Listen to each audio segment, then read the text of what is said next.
하나님의 은혜가 여러분들 가운데 함께 하시기를 주님의 이름으로 축원합니다. 내일은 우리 단톡방에 말씀을 올려놓는 거로 대신하겠습니다. 내일 아침에는 여러분들이 단톡방의 말씀을 함께 묵상할 수 있기를 바랍니다. 우리가 기도할 때 이제 처음 교회 다닐 때에 늘 궁금한 것 가운데 하나가 어떻게 기도해야 될까 하는 것입니다. 어떻게 기도할까? 그리고 무엇을 기도해야 할까? 물론 우리가 외적으로 무릎을 꿇고 기도한다든지 앉아서 기도한다든지 어떤 그런 기도의 외형적 형태도 있지만 중요한 것이 내용이지요. 어떤 내용으로 하나님 앞에 기도해야 될까? 물론 대표 기도할 때 또는 개인적으로 기도할 때 조금씩 다를 겁니다.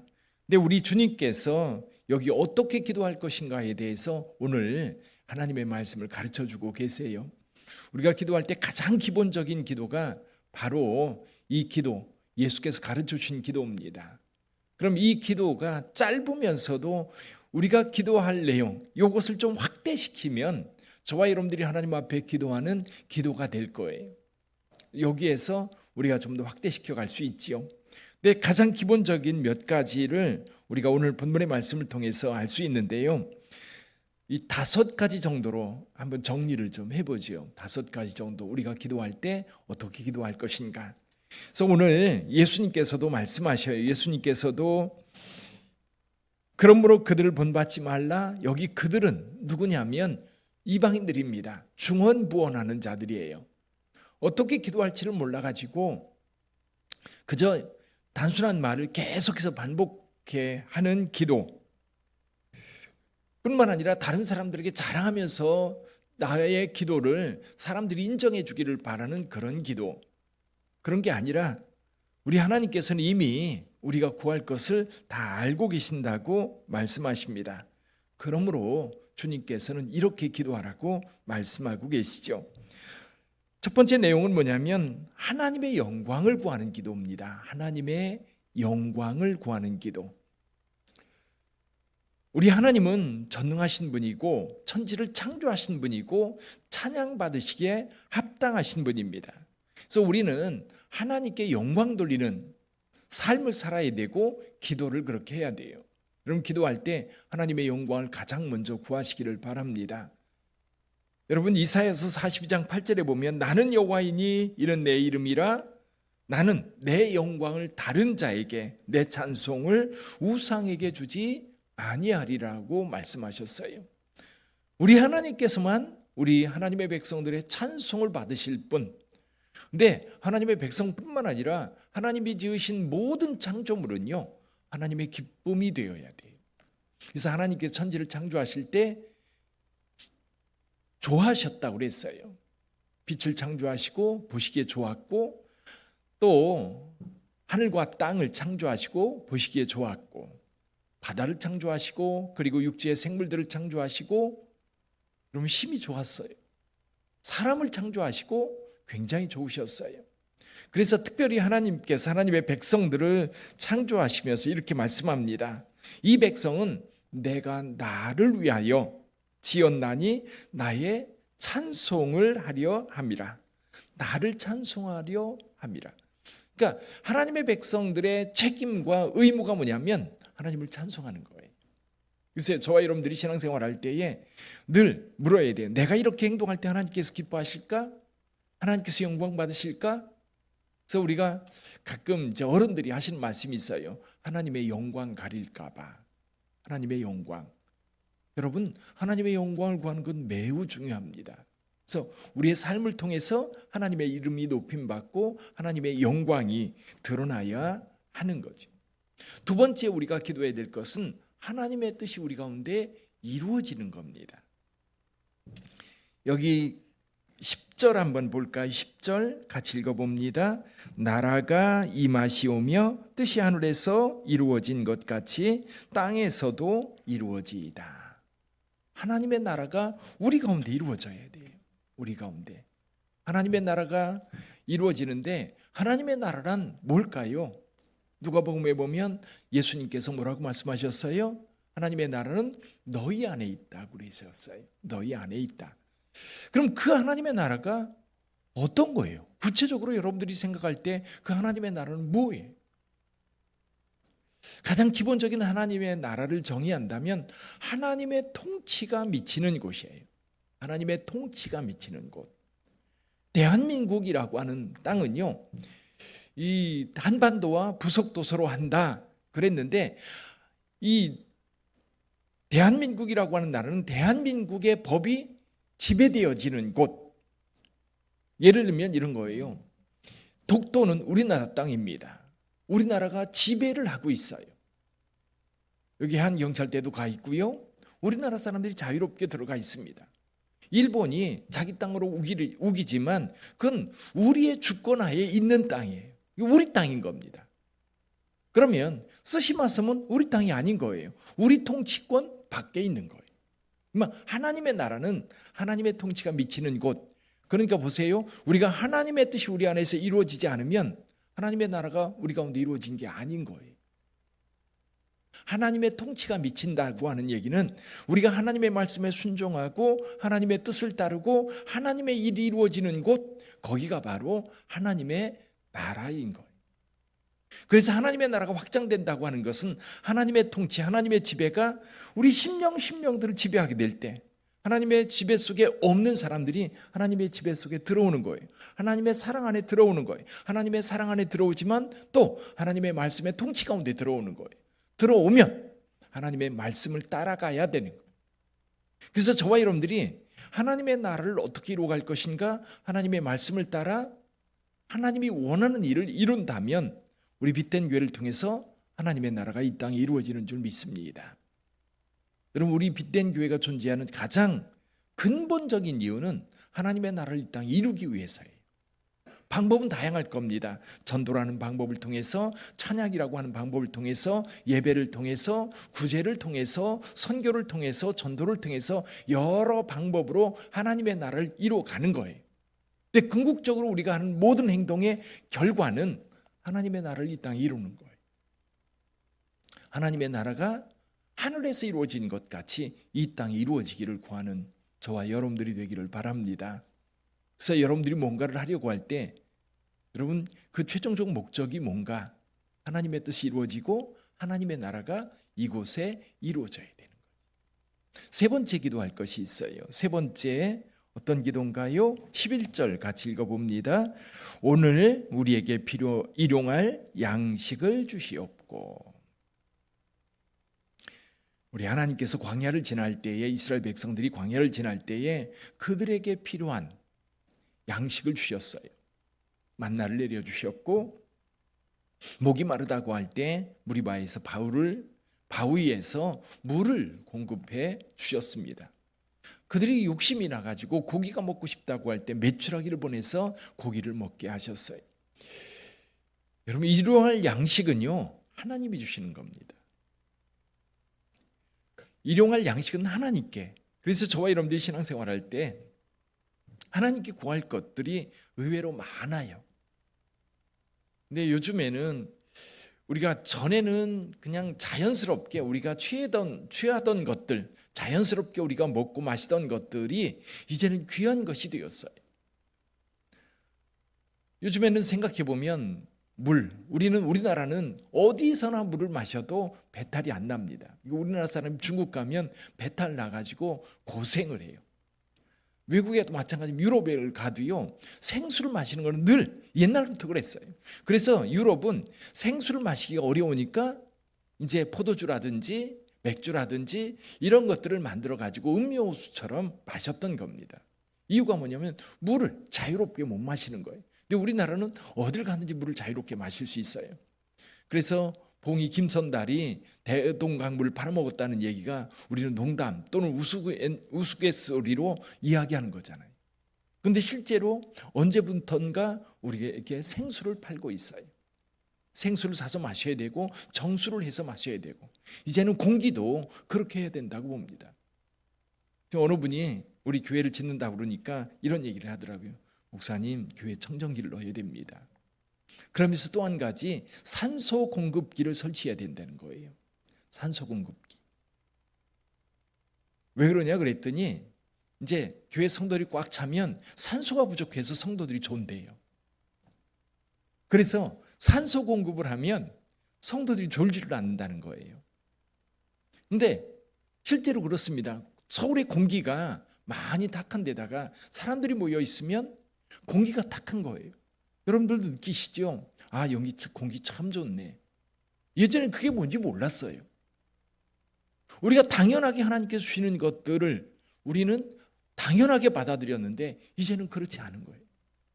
어쩌면 저와 여러분들의 생존에 필요한 것은 우리가 열심히 노력해서 얻을 것이 아니라 하나님 앞에 기도할 부분인 거예요.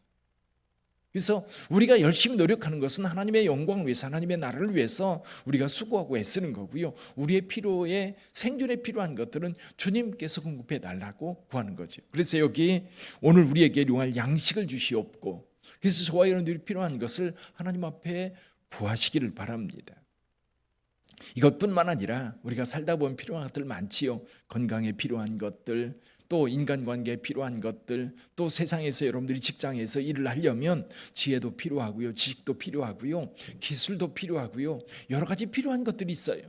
여러분들이 살다가 필요한 것들이 생기면 기도하세요. 하나님 도와주세요. 하나님, 저 이걸 가지고 이걸 내가 할 능력이 부족해요.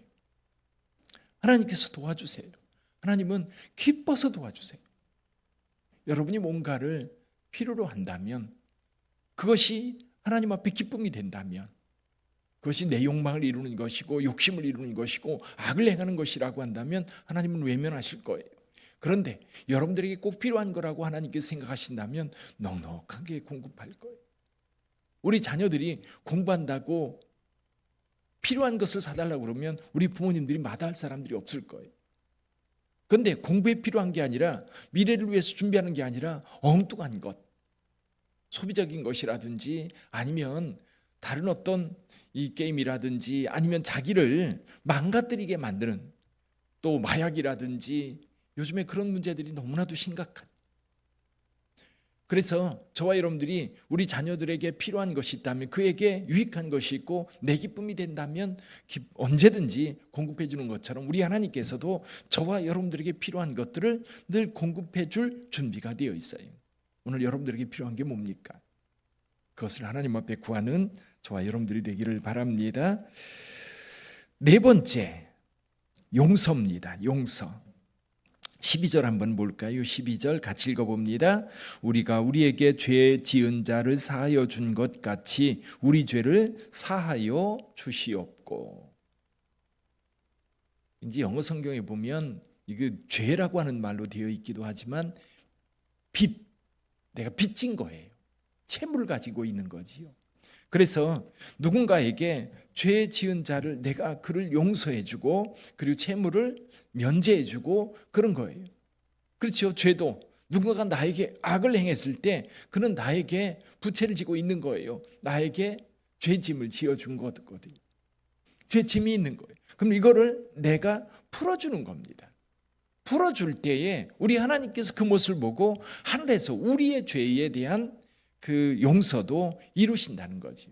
그래서 용서에 대한 이야기가 여기 14절 15절에 다시 반복이 되고 있어요. 그만큼 예수님께서 중요하게 여기신다는 말씀이지요. 우리 14, 15절 같이 한번 읽어볼까요? 같이 읽어봅니다.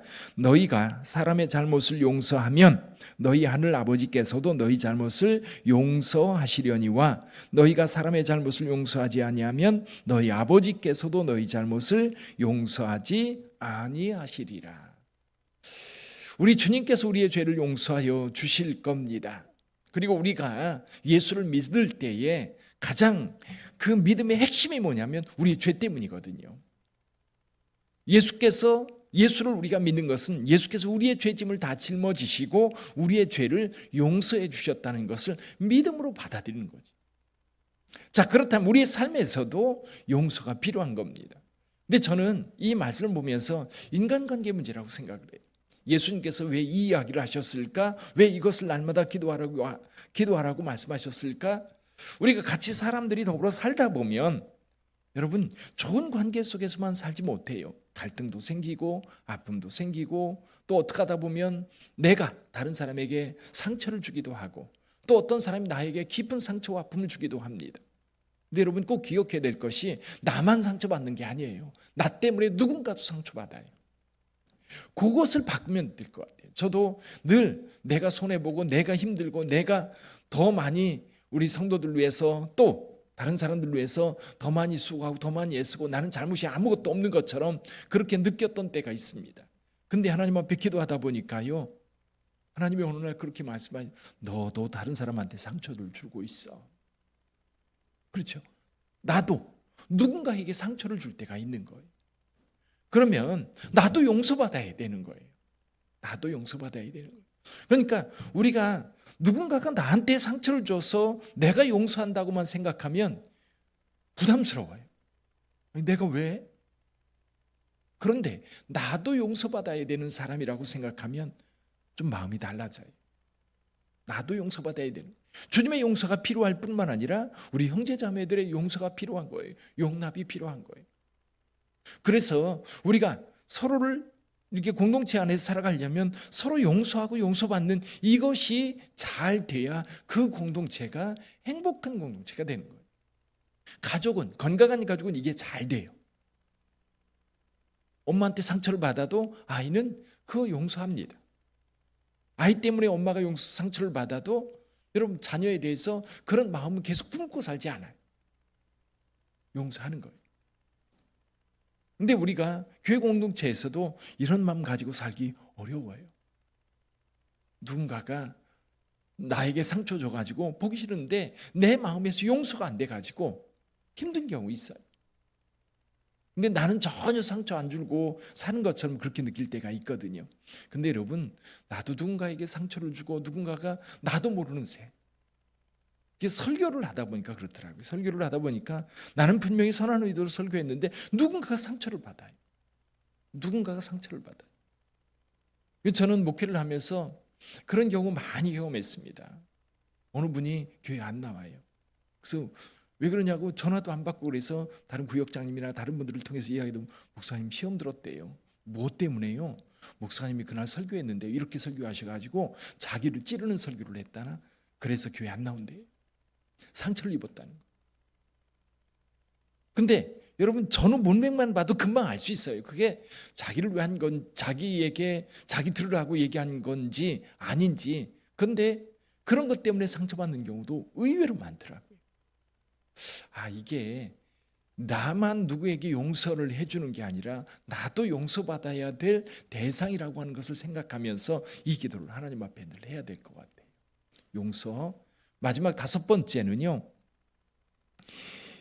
13절입니다. 같이 한번 읽어봅니다. 우리를 시험에 들게 하지 마시옵고 다만 악에서 구하시옵소서. 악에서 구해달라는 기도. 우리는 마음에 욕심도 있고요, 또 미혹에 약하잖아요. 사탄은 끊임없이 우리를 미혹하고 있는데 여러분, 어떻게 이렇게 넘어가는지 몰라요. 요즘 보이스피싱이 사회적인 문제가 되고 있는데, 이 보이스피싱 당한 사람들은 뭔가 홀린 것 같다는 거예요. 죄 짓는 사람들도 그래요. 죄 짓는 사람들도 이 죄, 그게 죄인지 모르고 빠져들어가는 거예요. 이건 내가 하지 말아야 될 거야 라고 생각이 되면 안 빠져들어가요. 그런데 이 죄라고 하는 것은 처음에는 그게 뭔지 몰라요. 그게 왜 문제가 되는데, 그런데 이게 문제가 될 때는 이미 깊숙이 빠져들어가 있을 때, 더 이상 나오지 못할 때, 이제 죄인이라고 하는 그 굴레가 내게 씌워질 그때, 그제서야 깨닫는 거. 손해볼 거 손해보고, 또 내가 어떤 굴레에서 이 상처를 받을 대로 받은 다음에야 이게 잘못된 거였구나. 요즘에 마약이라든지 이런 것들을 보면 처음에 늘 단순하게 호기심에 빠져들어갔다가 결국 그 굴레에서 빠져나오지 못하는 경우가 너무 많잖아요. 죄라고 하는 것이 그런 거예요. 엊그제 이제 어느 분 간증을 들었어요. 미아리 텍사스라고 하는 곳에서 약국을 오래동 20년 넘게 한 분의 간증인데, 거기 이제 거기서 일하는 여성들이 찾아오는 거예요. 그러면 아주 어린 애들이 오는 경우가 있대요. 17살, 18살 그런 아이들한테 신신당부한대요. 여기 너 있으면 안 된다. 빨리 나와라. 그런데 두고 보면 1년, 2년, 10년 거기서 빠져나오지 못한다는 거예요. 이게 초기에 빠져들어갔을 때 깨닫고 얼른 나오면 되는데 대개 죄악에 빠져들어가는 경우에 주변 사람들의 이야기를 안 들어요. 그래서 여러분, 우리가 늘 하나님 앞에 기도하면서 경계해야 되는 거예요. 주님께 기도해야 되는 거죠. 악에 빠지지 않도록, 하나님 제 삶에 악에 빠지지 않도록 저를 붙잡아 주옵소서. 나도 모르게 들어가거든요. 이게 주님이 붙잡아 주시지 않으면, 주님이 누군가의 주변 사람을 통해서 내 귀를 열어, 또 내 생각을 열어서 아 이건 아니구나라고 깨닫고 빨리 나올 수 있도록 좋은 거거든요. 그러니까 저와 여러분들이 나도 모르게 빠져들어갈 수 있기 때문에 주님께서는 악에 빠지지 않도록 기도하라고 말씀하시는 겁니다. 악에서 구해달라고, 시험에 들지 말게 해달라고. 시험 드는 것도 그래요. 교회 다니면 교회에 시험 들려고 다니는 거 아니잖아요. 마음에 그런 시험 든 것 같은 그런 마음이 있으면 빨리 하나님 앞에 기도하세요. 하나님, 무엇 때문에 제 마음이 이상하고 불편하고 힘든지 주여 무엇 때문입니까? 여기서 건져주십시오. 그래서 오늘 예수님께서 5가지 기도 내용을 우리에게 가르쳐 주셨어요. 첫째는 하나님께 영광 돌리는 기도, 두 번째 하나님의 뜻이 우리 가운데 이루어지는 기도, 하나님의 나라가 이루어지는 기도, 우리의 필요를 채우는 기도, 그리고 우리 인간관계 속에서 걸림이 없도록 서로 용서하고 용서받는 그런 관계가 되도록, 또 한 가지는 이 땅에 죄악에 빠지지 않도록 하나님께서 우리를 건져달라고, 우리를 지켜달라고 기도하라고 말씀하고 계세요. 우리 사순절 기간 동안 여러분 기도할 때 주기도문, 우리가 묵상 시간 끝날 때 늘 주기도문 하는데요. 주기도문 할 때 그냥 하지 마시고요. 이 5가지 생각을 좀 하면서 기도하세요. 하나님, 제게 악에 빠지지 않도록 도와주세요. 그렇게 기도할 때마다 그냥 입에서 그냥 생각하지 않는, 습관적으로 맺는 것이 아니라 매일 하지만, 매 순간 하지만 그 내용을 깊이 묵상하면서 기도하는 저와 여러분들이 되기를 바랍니다. 이 시간 잠깐 통성 기도하지요. 요 5가지 내용으로 하나님 늘 기도하게 달라고 잠깐 기도합니다.